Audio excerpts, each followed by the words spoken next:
이번 보고서는 롯데렌탈, 덕산테코피아, 대동입니다. 자, 롯데렌탈 같은 경우에는 매출액을 6,522억 원, 영업이익을 676억 원, 그래서 YY 대비해서 13%, 38% 상승을 했습니다. 자, 시장 기대치를 상회를 했고요. 짧은 대기 기간에 따른 장기 렌터 수요가 증가를 했습니다. 또한 가격 상승으로 인한 중고차 부분의 수익성이 개선이 되었습니다. 2분기부터는 기저효과 약화로 이익이 증가세가 둔화가 될 것이나 두 자릿수는 유지를 할 거로 보고 있습니다. 하지만 시장에서는 조금 안 좋게 볼 것 같아요. 그래서 실적 개선세도 일어날 거라고 보고는 있습니다. 지속적으로.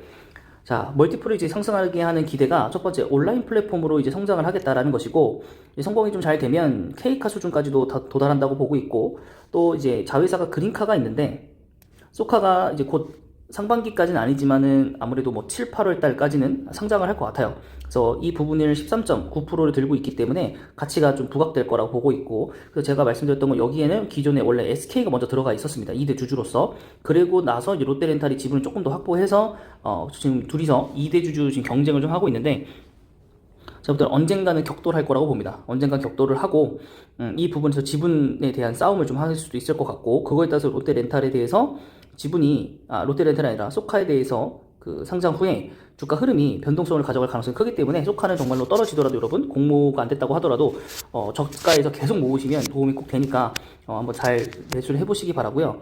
내년에 B2C 중고차 사업 본격화를 롯데렌탈에서도 합니다. 그리고 현대차에서도 진행을 하고요.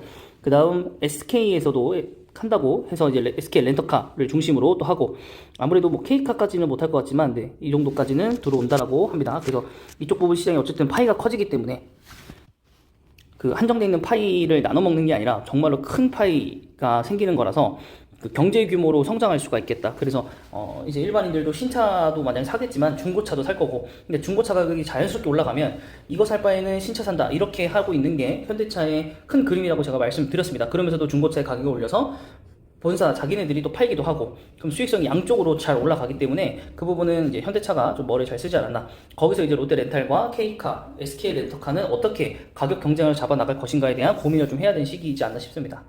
자, 두 번째는 이제 덕산테코피아고요. 덕산테코피아의 대주주는 덕산산업이고, 또 그 밑에는 덕산 네오록스가 있습니다.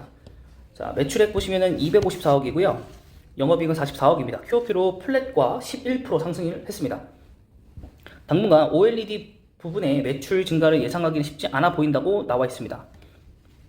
그 이유는 덕산 네오록스가 1분기에 실적 개선이 좀 어려운 것으로 판단이 되고 있고, 덕산 네오록스는 7개 OLED 소재 정제 업체를 사용하고 있으며, 공급 업체들 사이에서 가격 및 점유율 경쟁이 심화될 것으로 보고 있습니다. 하지만 이제 반도체 부분이 굉장히 안정적으로 보고 있는데, 헥사클로로디실란이라고 하는 이것이 3공장이 있는데, 2분기 후반기부터 본격적으로 가동이 되면 비메모리 영역까지도 확대를 좀 한다고 하고요. 반도체 소재 매출 비중은 57%까지 좀 끌어올린다. 그래서 OLED가 안 되면 반도체로, 반도체가 좀 부진할 때는 OLED로, 약간 이런 생각을 하는 것 같습니다. 그래서 삼성전자 이제 평택 3공장이 2분기에 양산될 예정이기 때문에 반도체 주들은 2분기 시점에 맞춰서 전체적으로 올라갈 거라고 봅니다. 덕산테코피아의 HCDS 중심 반도체 소재 매출은 성장세가 지속될 거라고 보고 있습니다. 근데 제가 이제 판단하는 건 OLED가 물론 회사에 따라 좀 다를 수도 있겠지만은, 덕산테코피아가 물론 OLED를 출하를 하는 건 아니지만은 OLED 자체 업종이 좋아질 지금 상황으로 가고 있기 때문에, 그리고 국가 전략 기술로 만약에 지정이 된다면 하반기에 덕산테코피아나 덕산 네오록스나 뭐 LG 디스플레이, 그다음에 뭐 삼성 디스플레이, 그다음에 LX 세미콘, 이런 업체들이 물량들이 늘어날 거고 하기 때문에 덕산테코피아도 당연히 영향을 받을 거예요. 그래서 물론 소재 정제 업체들이 7개나 있다고 하기 때문에 덕산테코피아가 얼마만큼 뭐 물량을 확보했을지는 모르겠지만, 생각한 것보다는 그렇게 안 좋지는 않을 것이다 라고 좀 보고 있는데, 그래도 지금 주가가 현재는 좀 높은 거는 맞습니다. 그래서 이따가 주가 차트 한번 보시고요. 대동입니다. 대동은 좀 놓쳤는데, 자, 코로나 확산 19 하피밤이라는 수요가 증가한 북미 지역 중심으로 100마력 미만 트랙터 시장에서 일본의 쿠보타, 그 다음 미국의 존디어과 등과 함께 5대 메이저 업체로 자리매김을 했습니다. 대동이요. 창립 이래로 최초로 매출 1조를 넘어섰고요. 스마트 농업의 성장과 함께 스마트 농기계 수요는 보다 빠르게 증가할 것이고, ICT 기술을 융합하여 생산의 정밀화와 고도화를 이루는 것을 의미하는데, 2026년 210억 원 달러 수준과까지 연평균 10%의 이상의 성장세를 보일 것으로 보이고 있고, 현대 오토앱과 협력을 해가지고 미래 농업 플랫폼 전문 기업인 대동 에그테크도 설립을 했습니다. 그리고 대동 기어라는 이제 회사도 있고, 그래서 우선 스마트 농기계를 활용하여서 스마트팜을 구축하는데 도움이 될 거고, 즉 동력이 전달되고 활용되는 구동 플랫폼 기술과 노하우가 탄탄한 것을 의미하고, 농기계뿐만 아니라 다양한 모빌리티로 성장할 거고, 계열회사 대동 모빌리티의 대구 신공장이 8월에 연구가 완료가 되면 스마트 모빌리티 영역으로 확장될 것을 보이고 있고, 제가 쇼트 그 영상으로서도 여러 말씀드렸지만은 대동에서 이제 뭐 전기로 이루어진 뭐 자전거뿐만 아니라 뭐 트럭 이런 것들도 개발한다고 제가 말씀드렸었죠. 그래서 관심 좀 많이 갖고 있었던 회사인데, 그리고 카카오랑도 지금 협약을 맺었고, 근데 이제 그 공유 이쪽에 대해서 지금 많이 지금 식량 안보에도 지금 크게 비상에 걸리는 시기이기 때문에 이런 쪽에서 어제 모멘텀을 받아가지고 대동기어가 거의 상한가를 달성을 했더라고요. 그래서 대동도 나중에는 같이 어쨌든 지주회사다 보니까 그 받지 않을까 생각하고 대동을 좀 유심 있게 좀 봐야 되지 않나. 그래서 대동도 얼마큼 올라왔는지 좀 확인을 해봐야 될 것 같습니다. 롯데렌탈 일봉이고요. 오늘도 3% 올라갔었네요. 네. 이거 좀 아쉬운 종목이에요. 계속 하락할 때 봤는데 유심 지켜보고 있었는데, 과거에도 굉장히 많이 말씀드렸던 UAEN 사업을 롯데 렌탈에 꼭 집어서 선정을 했고, 또 소카 지분도 나왔고, 이런 걸로 봐서 또 중고차 이쪽도 시장이 좋아지고 있고 이래가지고 제가 엄청 유심히 봤던 종목이고, 이때 하락 때 계속 봤는데 계속 7필 매수를 놓치다가 결국에는 이 상승폭을 다 놓쳤어요. 물론 다 먹었을 수는 없었겠지만 적어도 이 정도부터는 다 먹었지 않았을까.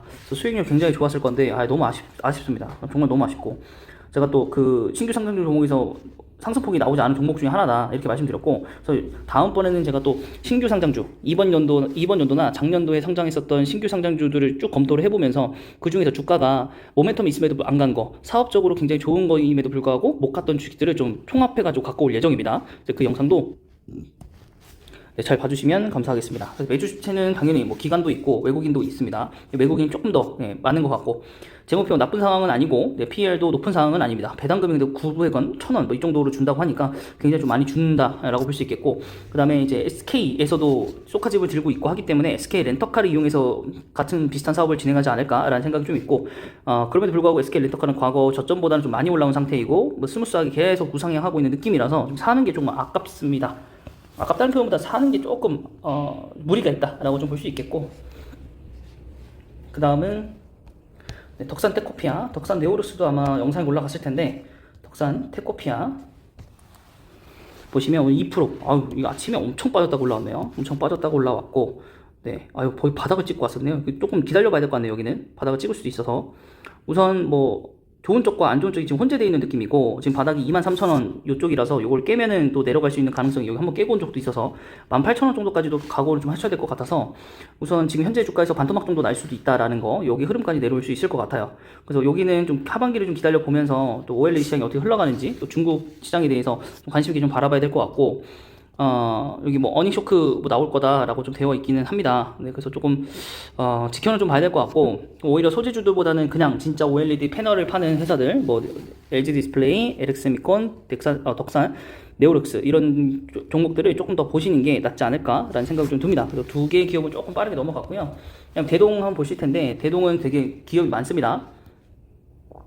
종목 분석부터 보시면은 여기에 뭐 농기계 업무를 좀 하고 있다 뭐 이런 거밖에 없고, 뭐 지분구조 이런 건 써있진 않네요. 일단 기관이 굉장히 많이 들어왔고, 외국인도 상당폭 들어왔고, 주가가 좀 상승을 했었습니다. 이때도 한 차례 상승을 했는데 이때도 한 차례 상승을 했고, 주봉으로 봤었을 때도 지금 굉장히 큰 폭으로 상승한 자리이고, 월봉상으로 봤을 때도 관심이 많아진 상황이기 때문에 쭉 올라왔네요. 여기도 벌써 다 올라갔네요. 그러면 좀 아쉽네요. 다 올라가 버렸고, 여기 아까도 말씀드렸지만은 전기 이륜차 그리고 트럭 이쪽으로도 드라이버를 좀 걸고 있는 대동이고, 좀 사업을 재단장 해가지고 좀 올라오려고 하는 모습이 좀 보이는 기업이고, 대동 기어는 여기에 방점을 좀 찍었죠. 농기계 자체이다 보니까 상한가 도달을 해버렸고, 아마 다음 주 월요일에도 상승폭을 가져가서 아무래도 전고점을 좀 깨지 않을까라는 생각이 좀 있습니다. 그래서 또 보시면은 뭐 지금 재무표도 다 좋고, 굉장히 좋네요. 대동기업. 그때 대동기업을 볼 걸 그랬네요. 아마 그때는 좀 이 구간이었어서 제가 안 본 것 같아요. 제가 쇼트 영상 찍을 때도 한번 올라온 다음에 쭉 이 상태여서 빠질 수 있지 않을까 이런 상태로 좀 기다렸는데, 우크라이나 사태 때문에 어쨌든 뭐 받아서 좀 간 것 같고, 또 한 가지 기업은 이제 LS 기업도 여기도 이제 제가 놓쳐버려도 이제 확실히 놓쳤는데, 이때 샀다가 잠깐 올라왔을 때 다른 거 좀 종목 좀 그래가지고 뺐거든요. 돈을 잠깐 또 다시 떨어질 수도 있지 않을까 해가지고 근데 뭐 여지없이 가더라고요. 여지없이. 그래서 이미 제가 말씀드렸던 터닝 포인트들을 전부 다 지나치면서 여러분들에게 꾸준히 말씀드렸습니다. 내려왔을 때 이때부터 계속 말씀드렸는데 정말 좋은 회사다. 이때 올라갔을 때 놓쳐서 아쉽다. 근데 내려올 때 정말 다시 사야 될 기회가 왔다. 왜냐면 자회사 너무나도 많고 말씀드렸지만 알루코 그 다음에 머트리얼즈 그다음에 LS 전선 자체도 있었고 전선 아시아도 있고 그다음에 롯데 일렉트릭도 있고 일렉트릭 안에 또 전기차 이쪽 관련 회사도 생겼고 자회사로 100% 자회사로 또 밑으로 분사를 한 건지 뭐 어쨌든 했고 엠트론도 있다고 말씀드렸고 농기계 쪽으로 그래서 사실 모멘트 받은 건 농기계로 아마 어제는 받았을 겁니다. 그 전에도 마찬가지고 엠트론도 있고 물론 과징금 이런 부분도 있긴 했지만 그런 부분에서 같이 좀 시너지가 지금 나오고 있는 것 같고 이거 이외에도 뭐 니코동 이런 회사도 있고 알루미늄 회사 하는 데도 있고 많기 때문에 LS는 풍력 자체로도 지금 굉장히 곽강을 받을 텐데 이렇게 되면 사실 하반기에 10만원 찍는다고 봅니다. 물론 하반기에 10만원 찍는다고 하면 지금 뭐 사도 되지 않냐라고 생각하실 텐데 일단 전고점 이제 부담감이 있기 때문에 한 번쯤은 부딪힐 거라서 업사이드 그렇게 아직 당장은 크진 않을 거고 하반기가 좀 남았기 때문에 수주라든가 이런 게 들어와야 되니까 그리고 뭐 전쟁이라든가 뭐 여러 가지 원자재 급등이 끝나야 뭐 회사들도 발주를 하니까요. 그래서 일단은 너무 급하게 그 곡물 이런 것들이 올라가는 것도 좀 느낌은 있어가지고 좀 조정은 받을 거예요. 조정 받을 건데 다시 한번 이게 여기까지 내려올 것이냐가 문제인 거지. 좀 아쉽다라는 거. 그래서 뭐 롯데렌탈처럼 이게 상승 곡선에서 이렇게 올라갈 수도 있어요. 그래서 저는 과거서부터 봤기 때문에 이걸 투자를 못하는 거고 여러분들 같은 경우에는 뭐 나는 그런 거 필요 없다 난 살 수 있다 라고 하시는 분들은 투자하시는 것도 나쁘진 않습니다. 하나의 기회가 될 수도 있다라고 좀 보거든요. 그래서 여러분들이 좀 주가를 잘 보시고 그 다음에 그 재무표 같은 것도 한 번씩 쭉쭉 보시면서 과연 이 회사에 투자를 할 수 있는 게 맞나 확인해 보시고 투자를 결정하시면 좋은 수익이 좀 나셨으면 좋겠고 네 그래서 저는 투자를 못하지만은 여러분들은 잘 고려하셔가지고 꼭 유익한 수익이 나시길 바라겠습니다. 네, 이번 영상은 여기까지고요. 영상 마음에 드셨다면 구독과 좋아요 그리고 댓글까지 부탁드리겠습니다.